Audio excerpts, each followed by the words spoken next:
So I'm here, I'm in the half guard. So last 6 or 8 weeks, whatever we've been up to, we've been in the full guard. Now we're going to transition to our next position, which is going to be a half guard.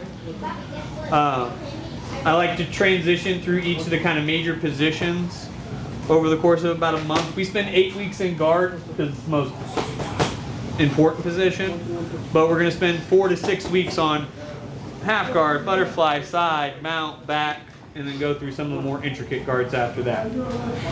Couple things basics wise when I'm in half guard. One, half guard positionally is when I have one leg hooked in between his legs. He is in front and on top of me. Couple key details of things you want to keep in mind. One, if you are flat on your back in half guard, you're wrong. You're like, Dustin, is there any real situations? No. There's no situation where you should be flat on your back for any period of time in half guard. You should be up on your hip, on kind of the side of your ribs, on this elbow here, facing into your problems here. You do not want to give up this underhook on either side, because if James has the underhook on this side, he's going to start passing. I give up the underhook on this side, he's going to start really aggressively passing me. Do not give up underhooks, and do not give him control of my head. So even if I do have this, if he starts really controlling my head and really starting to create pressure here, it's going to be a lot easier for him to pass than if I keep him off my head. 2, you want to manage distance. So realize, not at all times in half guard do you want to be pushing James away and kicking him off you. And at all times you want to be chest to chest with him. To manage distance, I use this top leg. Variety of ways you could put your feet. I like to just do kind of the praying hands thing with my feet. I think that's the most effective for both mobility and safety purposes. As far as my knee goes, this top leg, I like to have it for kind of a basic starting position in his sternum. If I have it too far this way, it's going to get cleared out, but a lot of people will go kind of here. It's easy to get crushed down. So for me, kind of that 45 angle here, up on my side, managing the distance depending on where I'm going and what I'm doing, right? Questions on kind of the basics of the position and what we're doing. Most of you have been here more than twice, so shouldn't be a ton, but questions. All right, cool. So now we're here. We're going to go over a bunch of options as far as what to do from here. First one is going to be just coming up to take top position from dogfight. So we're here.